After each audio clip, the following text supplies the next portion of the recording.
Bonjour, heureuse de vous retrouver pour un nouveau moment ensemble. Ceci est la deuxième présentation d'introduction sur cette série de vidéos sur les chakras et l'énergie vitale. Si vous désirez voir la première sur le sujet, l'énergie vitale, vous pourrez la retrouver dans la liste de lecture qui s'appelle Énergie vitale et chakras. Donc comme je vous le disais, nous allons voir comment prendre soin de son énergie vitale. Il est en effet très important quand on prend soin de ses chakras de prendre aussi soin de son énergie vitale, car c'est elle qui nourrit nos chakras. Et ne pas en prendre soin reviendrait laver la vaisselle avec une tranche de jambon, c'est-à-dire pas grand-chose.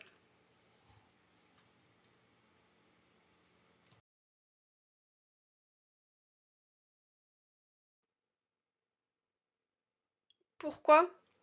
Eh bien tout simplement parce que l'énergie vitale, c'est le flux énergétique qui circule en nous, comme nous l'avons déjà vu. Et c'est une vitalité qui va être propre à chacun, qui gère nos émotions et influe sur notre santé. Et il y a plusieurs facteurs externes qui peuvent venir perturber cette balance énergétique en nous impactant émotionnellement et physiquement.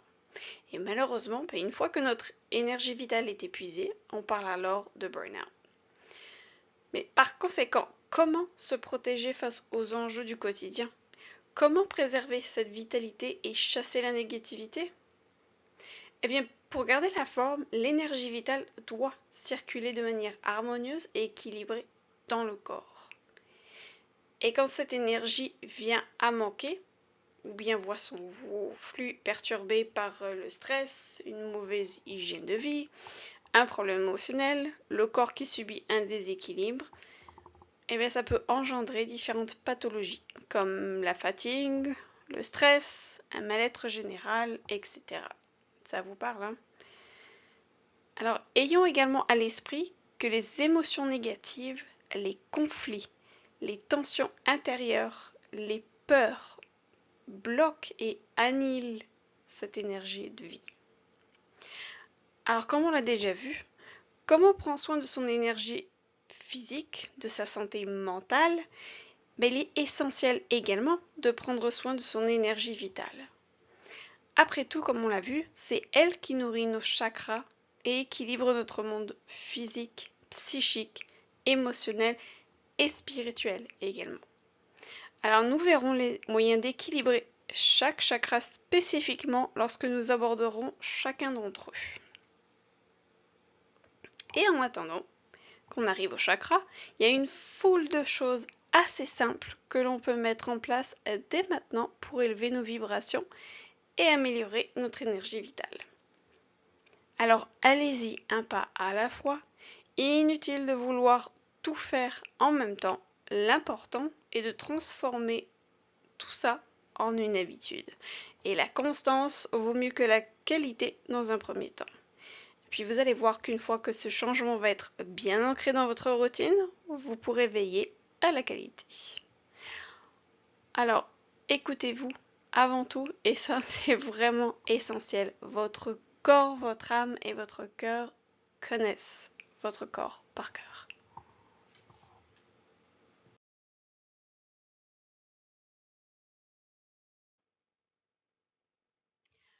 Alors, que puis-je faire pour cette énergie vitale? Bien, l'être humain est un système bien plus grand que la somme des éléments qui le composent. Tout fonctionne en interdépendance. Le corps, les émotions, le mental et la sagesse ou la conscience. Il va de soi qu'une vie saine et équilibrée sur ces 4 pôles ou batteries, on peut les appeler comme ça aussi, permet de garder ou d'augmenter son potentiel d'énergie vitale. Alors voici ce qui influe grandement sur la qualité de nos vibrations et donc de notre énergie vitale. Le sommeil, et oui, le me time, ce que j'appelle le me time, donc un instant à soi, un moment à soi, un moment de répit aussi. L'alimentation, bien sûr. L'espace sacré, on va voir ça. L'exercice physique, se protéger des énergies négatives et toxiques. Cercle de soutien également est très important. Eh bien, nous allons voir tout ça ensemble.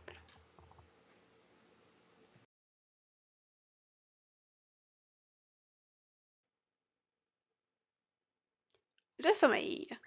On ne le répétera jamais assez. Le sommeil, la qualité autant que la quantité sont importantes. Un sommeil d'une durée et d'une qualité adéquate va améliorer l'attention, le comportement, la mémoire, l'état général de notre santé mentale, physique, énergétique et spirituelle. Et il va aider en outre l'organisme à maintenir et à réguler plusieurs fonctions vitales. Il recharge également les batteries d'énergie vitale. Alors bien évidemment, notre besoin va être différent les uns des autres. Cependant, il est quand même admis que la durée optimale se situe entre 7 et 9 heures.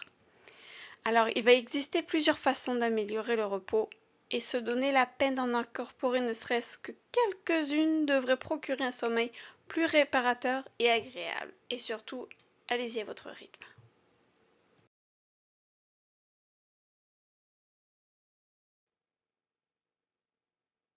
Alors voici quelques conseils pour le sommeil. Vous pouvez déjà élaborer un rituel de détente avant le coucher, c'est-à-dire faire des choses qui vont favoriser la détente, et développer un rituel qui va chasser une partie de votre stress quotidien vous devez vous mettre au lit. Comme par exemple, je sais pas, prendre un bain chaud ou effectuer des exercices de respiration. Avec le temps, ce rituel agira comme un signal qui va avertir votre esprit qu'il est l'heure de dormir. Vous pouvez également régler votre réveil matin. Prenez vos repas et allez-vous vous coucher à la même heure, même la fin de semaine. Retirez tout appareil électronique de votre chambre. Et je sais, ça c'est compliqué, même pour moi. Donc gardez vos appareils électroniques hors de votre chambre et éteignez-les au moins 1 heure avant le coucher. Et je sais, c'est pas facile. Vous pouvez également faire en sorte que votre chambre soit tranquille, sombre et fraîche. Évitez également de consommer de la caféine ou d'autres stimulants. Faites de l'exercice, ça aide le sommeil également. Limitez la durée de vos siestes. Vous pouvez également éviter d'aller au lit l'estomac plein ou vide. Des repas sains et équilibrés durant le jour vont aider à réguler la glycémie et donc préparer l'organisme à un repos optimal.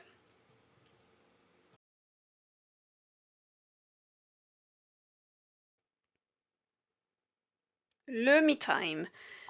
Un me time, c'est une interruption pendant laquelle on recentre l'espace d'une heure, d'une journée ou d'une semaine, ses choix autour de ses besoins et de ses envies. Égoïste, vous me direz? Non, bien au contraire. Parce que se concentrer sur son organisme et son énergie va décupler votre capacité à vous investir dans le monde qui vous entoure. Et on a tous besoin d'air. Et pas forcément pour les mêmes raisons d'ailleurs. C'est un moment à soi qui permet de renouveler les énergies qui circulent en nous pour permettre de gagner en clarté, en liberté et en créativité. Je vais pas vous l'apprendre. L'habitude sclérose, la répétition, tendance à endormir et le train-train, il automatise. C'est peut-être parmi les choses les plus dures à mettre en place, surtout lorsqu'on a des enfants, conjoints, travail, que 24 heures dans la journée ce n'est pas assez. Et pourtant, c'est une des choses les plus importantes à faire. Besoin d'idées? En voici quelques-unes et vous allez voir que c'est dans l'ordre du faisable. Commencez par une, puis deux, puis trois, etc.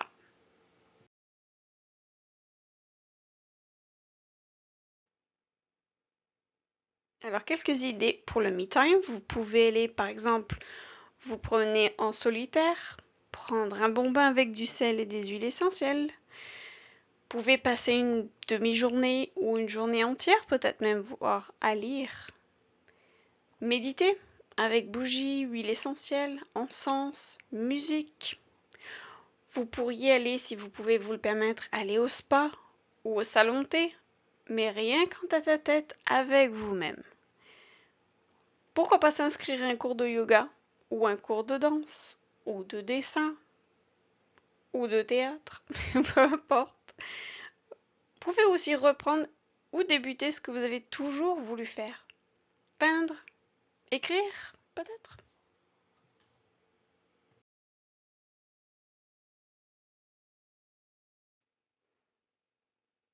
Voyons maintenant l'alimentation. Donc comme on l'a vu déjà, tout est énergie et tout est relié. Notre corps, notre esprit, notre énergie, notre âme.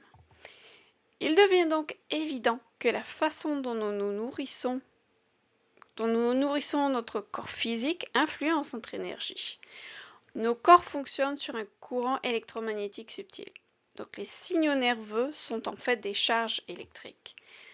Notre cerveau, notre cœur et tous nos organes émettent et créent un champ de courant électrique. Même les globules et les cellules de notre corps communiquent entre eux par impulsion électrique. Il en est de même pour les aliments. Donc notre corps a besoin d'une alimentation saine et équilibrée qui vibre dans une certaine fréquence pour rester en bonne santé. Donc prendre soin de son énergie vitale passe par une alimentation saine. En effet, pour que notre organisme fonctionne correctement, nous devons boire de l'eau régulièrement et manger de manière variée et équilibrée, sans quoi malheureusement notre corps devra compenser en puisant dans sa réserve d'énergie. Le degré de notre énergie vitale passe donc par notre hygiène de vie, et particulièrement notre assiette, afin de recharger notre organisme et stimuler notre immunité.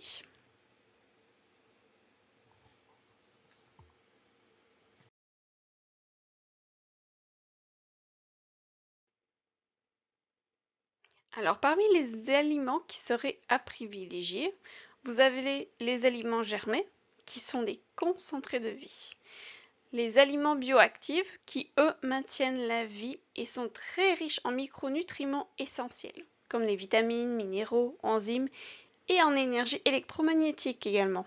Donc les fruits et légumes crus, les oléagineux, les purées d'oléagineux, les algues, le miel cru et les huiles pressées à froid. En mangeant davantage de fruits et de légumes riches en antioxydants, on vient booster notre vitalité. Varier les couleurs également, c'est important. Quelque chose de très important également, c'est le mode de cuisson qui est privilégié. Le wok, la vapeur, à l'eau, au four à basse température pour une cuisson lente. Les herbes fraîches, fruits secs, légumes à feuilles vertes, haricots, légumineuses, noix et graines, algues vertes, bleues, le thé, le ginseng sont parmi les aliments qui ont les meilleures vibrations. Vous pouvez vous fier aussi, si ça vous intéresse, à la médecine traditionnelle chinoise.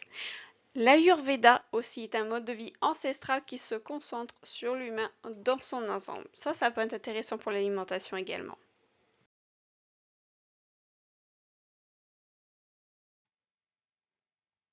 Maintenant, les aliments à réduire au maximum, voire éliminer.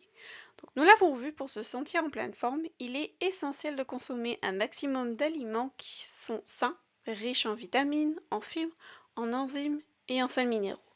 Par conséquent, on évitera le sucre, les aliments de type junk food, pauvres en nutriments et les sodas. Bien que certains aliments comme le riz, les pois chiches, les lentilles ou encore les compotes soient des produits non transformés, leur énergie s'annule durant la cuisson, ce qui réduit considérablement leur fréquence vibratoire. C'est pourquoi, comme nous l'avons vu précédemment, attention au type de cuisson. Certains aliments et boissons ont été transformés à un point tel qu'ils ont perdu la majeure partie de leur énergie naturelle et vibrent à des fréquences plus basses. C'est le cas des aliments morts comme les viandes. La consommation de ces viandes revient à absorber leurs vibrations négatives. Alors, outre les viandes, le poisson, l'œuf et les laitages font également partie des aliments morts qu'il faudra essayer de réduire autant que possible. Enfin, expérimentez la nourriture et profitez de ce plaisir quand même sans tomber dans l'excès.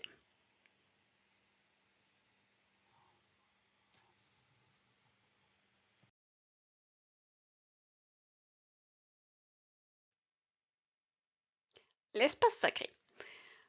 Avoir son petit espace sacré, c'est aussi une excellente façon d'améliorer son énergie. Il n'a pas besoin de prendre beaucoup de place, n'est pas nécessairement religieux et peut vous servir pour une multitude de choses. Il peut vous servir pour des rituels de pleine ou de nouvelle lune, par exemple, pour des prières, des méditations selon vos préférences, à la mémoire des ancêtres, des défunts, puis un espace aussi pour se faire des tirages de cartes, pourquoi pas. En fait, il peut vous aider à mieux vous ancrer, afin de nourrir en vous un lien de confiance avec ce que vous souhaitez honorer suivant vos croyances. Donc ça peut être Dieu, déesse, personne décédée, ange, guide, les élémentaux également. En fait, c'est tout simplement un point d'ancrage et de connexion à soi. Et il va vous accompagner dans votre développement personnel et spirituel. C'est un lieu sacré chez vous et pour vous, et qui peut être modulable en fonction de vos besoins et de vos envies aussi, également au fil des saisons, pourquoi pas. L'hôtel peut devenir une source d'inspiration et de réconfort dès que vous en ressentirez la nécessité. Et il existe autant d'hôtels sacrés que de personnes et autant de divinités à honorer. Vous pouvez bien sûr vous inspirer de Pinterest ou de photos sur Etsy pour faire votre hôtel sacré. Mais je vous conseille davantage de vous écouter et de le personnaliser à votre goût. Créez votre propre hôtel avec des jolis objets que vous aimez et qui vibrent pour vous, qui ont une signification pour vous. Pour vous aider, on va voir ensemble quelques points.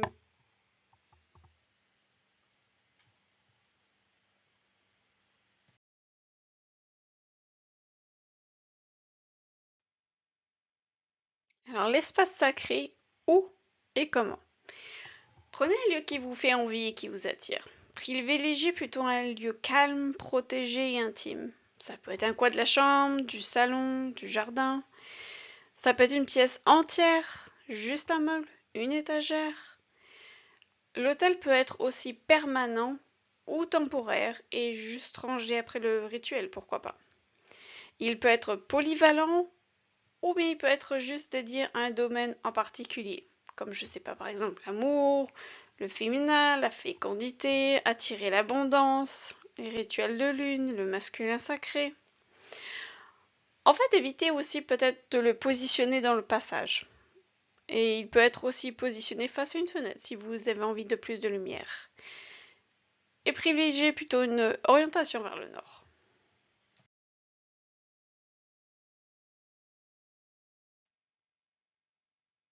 Alors après avoir placé l'espace sacré, qu'est-ce qu'on met dessus? Eh bien, vous pouvez mettre les éléments de la nature, par exemple.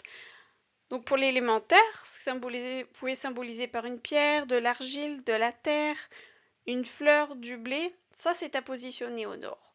Pour l'élément de l'eau, il peut être symbolisé par des coquillages, un verre d'eau. Et ça va être plutôt à positionner à l'ouest. Pour l'élément feu, il peut être symbolisé par la bougie, des allumettes, des épices aussi, à positionner sur le sud. Et finalement, l'air, qui est symbolisé par l'encens, la plume, le carillon, plus à positionner à l'est. Il existe un cinquième élément qui représente l'éther, lui qui est symbolisé par le pentagramme. Oui, le pentagramme est une étoile à 5 branches qui symbolise les 5 éléments, donc l'eau, la terre, l'air, le feu et l'esprit. Alors le pentagramme est souvent confondu avec le pentacle, qui lui est symbolisé par une étoile à 5 branches et un cercle autour qui représente le grand tout, qui va relier les éléments à l'esprit. En réalité, il n'existe pas de pentacle ou de pentagramme négatif ou positif. C'est seulement l'usage que nous en faisons et les intentions que nous émettons qui sont importants.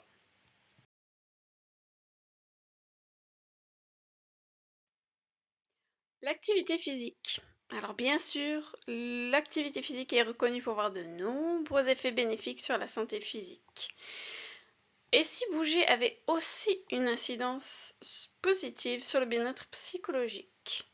Effectivement, l'activité physique est un moyen idéal pour contrer et prendre en charge certaines problématiques de la santé mentale, soit réduire ou éliminer les symptômes d'un problème mental. Alors, parmi ces nombreux bienfaits, l'exercice physique régularise l'humeur. En effet, plusieurs études démontrent que l'activité physique occasionne l'augmentation de neurotransmetteurs, dont la sérotonine ayant des propriétés antidépresseurs, ainsi que l'endorphine, qui elle est responsable de la sensation de bien-être. L'exercice physique va aussi favoriser le sommeil de qualité, comme on l'a vu. L'exercice physique, effectivement, va aider à régulariser le cycle de sommeil-éveil et à diminuer l'anxiété et le stress. Comme on sait, sont pas mal négatifs pour le sommeil. L'exercice physique va aussi augmenter le niveau d'énergie, en plus de susciter un sentiment de fierté et augmenter l'estime de soi.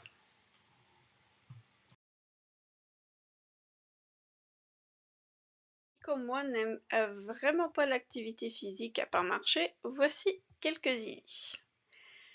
Le yoga.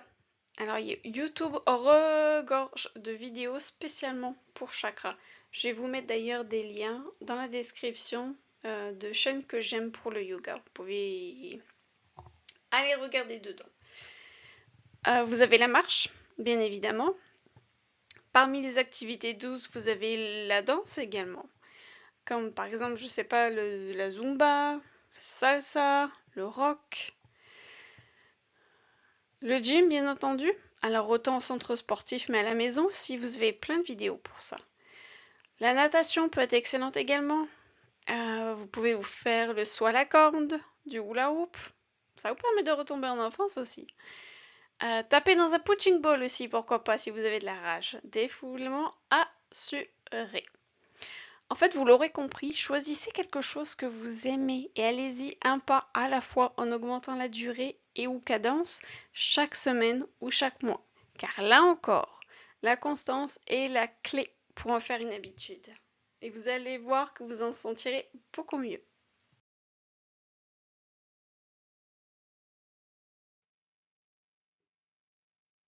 Les énergies toxiques et négatives sont dangereuses pour notre bien-être physique, mental, émotionnel et spirituel. Se protéger des énergies négatives, c'est peut-être un des points les plus importants, mais aussi le plus difficile à mettre en place, car il peut malheureusement impliquer de se séparer de choses, d'habitudes, de croyances limitantes, de situations et peut-être même de personnes. L'énergie négative est une vibration qui est beaucoup plus lourde et inférieure, et elle peut provenir de plusieurs sources. Ce qu'on écoute, ce qu'on lit, les personnes et les lieux que nous fréquentons. D'ailleurs, le simple fait d'être en contact, de parler ou d'écouter une personne négative suffit pour vous imprégner d'une partie de ces ondes. Une autre forme d'énergie négative peut venir, elle, de l'intérieur. L'anxiété et la peur constante. Par exemple, lorsque notre colère est mal exprimée ou refoulée, elle peut se transformer en vive rancœur. Il est d'ailleurs pas rare que cette rancœur provoque un véritable sabotage. Alors malheureusement, la peur, l'angoisse, le surmenage, la colère font malheureusement partie de notre vie quotidienne. Mais nous pouvons transformer ces énergies négatives en opportunités. Nous pouvons nous protéger des énergies négatives et ainsi conserver un taux vibratoire élevé. Il existe plusieurs méthodes pour se libérer de l'énergie négative et faire circuler l'énergie positive grâce à certains rituels de protection.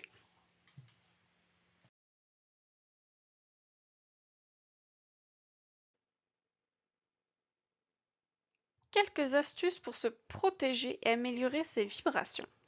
Alors je sais pertinemment pour être passé par là, et pour continuer à travailler sur certains points, combien c'est difficile et combien on croit à tort que c'est impossible. Alors vous pouvez par exemple essayer autant que possible de vous éloigner de la source d'énergie toxique, c'est-à-dire couper les ponts avec une personne, diminuer le temps d'exposition aux nouvelles ou déménager. Se concentrer également sur des solutions et non les problèmes peut grandement aider. Ne pas alimenter le drame. Oh, que j'ai encore du mal avec ça.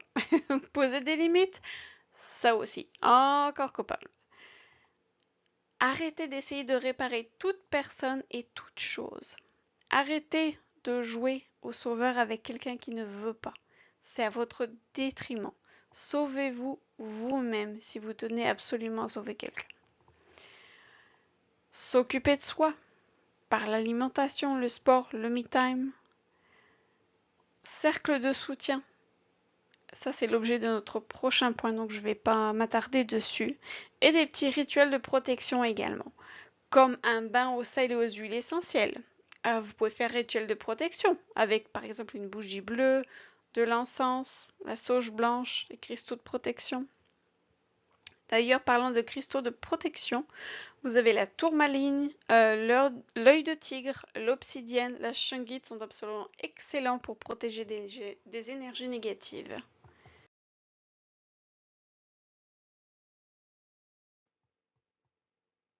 Le cercle de soutien.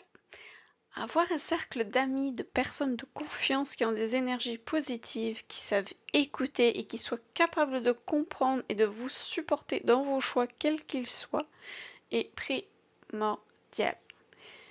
Et ce n'est pas facile.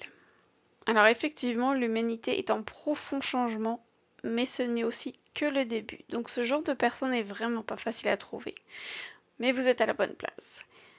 C'est pourquoi j'ai souhaité créer une communauté qui se soutient mutuellement dans cet éveil et dans ce cheminement spirituel qu'il a dans toutes les phases, car la vie est un cycle en perpétuel mouvement. Alors j'aimerais que ce soit un lieu d'échange, de soutien, d'inspiration, en fait carrément un havre de paix et un sanctuaire plein d'énergie positive, d'amour, de bienveillance et de compassion. C'est pour ça que j'ai créé un espace Discord, qui est une plateforme d'échange et de soutien. Vous trouverez le lien en description. Vous avez le droit d'être vulnérable. C'est même fortement encouragé. Vous n'êtes pas seul. Nous sommes là.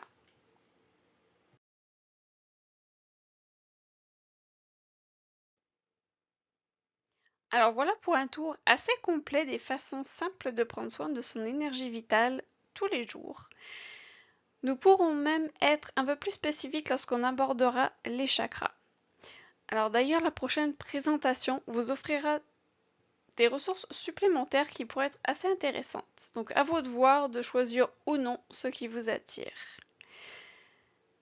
J'aimerais d'ailleurs savoir, est-ce que vous avez déjà mis en place certaines choses pour prendre soin de vous? Je suis curieuse de savoir. Alors n'hésitez pas à partager avec nous en commentaire qu'est-ce que vous faites pour vous occuper de vous ou qu'est-ce que vous vous engagez à faire, à commencer à faire en tout cas pour vous occuper de vous. Voilà, j'ai très hâte de vous lire. À très bientôt, c'était votre petit Bouddha vert. Ciao!